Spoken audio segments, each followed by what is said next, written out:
Masuk aja ke ceritanya ya. Check it out.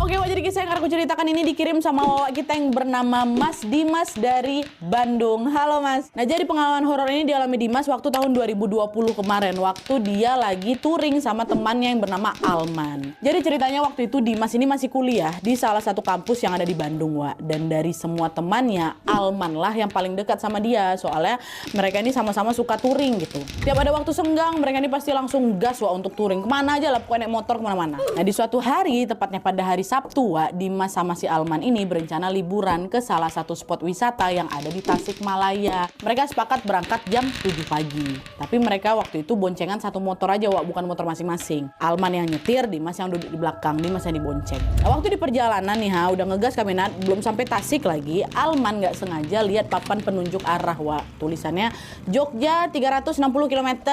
Alman ngomong ke belakang, "Weh, Wak, Jogja nggak terlalu jauh loh, mirip kayak PP Bandung Jakarta. Kalau kita ke Jogja aja gimana?" Kata si Alman. Betul kau. Kita nggak ada persiapan ini, kata Dimas kan. Nggak apa-apa, mumpung cuacanya lagi bagus, gas aja lah yuk.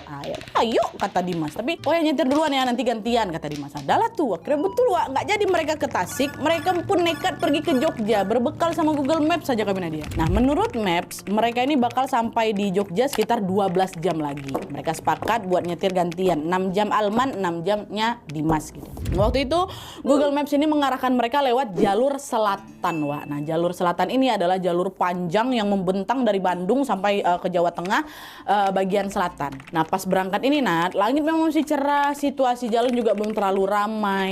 Tapi begitu kami masuk ke area hutan, suasananya langsung berbeda di situ. Belokannya makin banyak ya kan, kanan kiri itu udah hutan-hutan rapat tuh, Nat. Dan waktu itu entah kenapa hampir nggak ada kendaraan yang lewat. Ya ada, cuma jarang gitu loh. Dimas sempat mikir, kok makin sepi nih. Tapi dia nggak ngomong ke Alman supaya si Alman ini fokus nyetir ya. Nah, setelah beberapa jam di jalur hutan, mereka pun keluar ke perkotaan untuk mencari makan. Habis makan, Dimas sama si Alman ini gas lagi lah untuk supaya cepat sampai. Tapi pas kami baru mau naik motor, Nadia, ada bapak-bapak tiba-tiba aja nepuk bahu aku. "Hati-hati ya Mas," kata dia kayak gitu. Nada bicaranya juga serius sekali, sampai-sampai sempat terdiam aku, Nadia. Nggak lama baru aku bilang, "Oh iya Pak, makasih ya." Di sini Dimas juga nggak mikir aneh-aneh, wajar aja lah ya dia bilang kayak gitu. Bapak ini kan tahu kami lagi mau siap-siap jalan ya kan. Karena setelah itu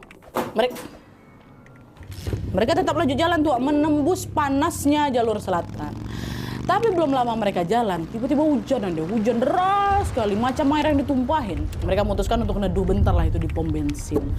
Sambil nunggu hujan reda, Dimas mampir ke warung kelontong.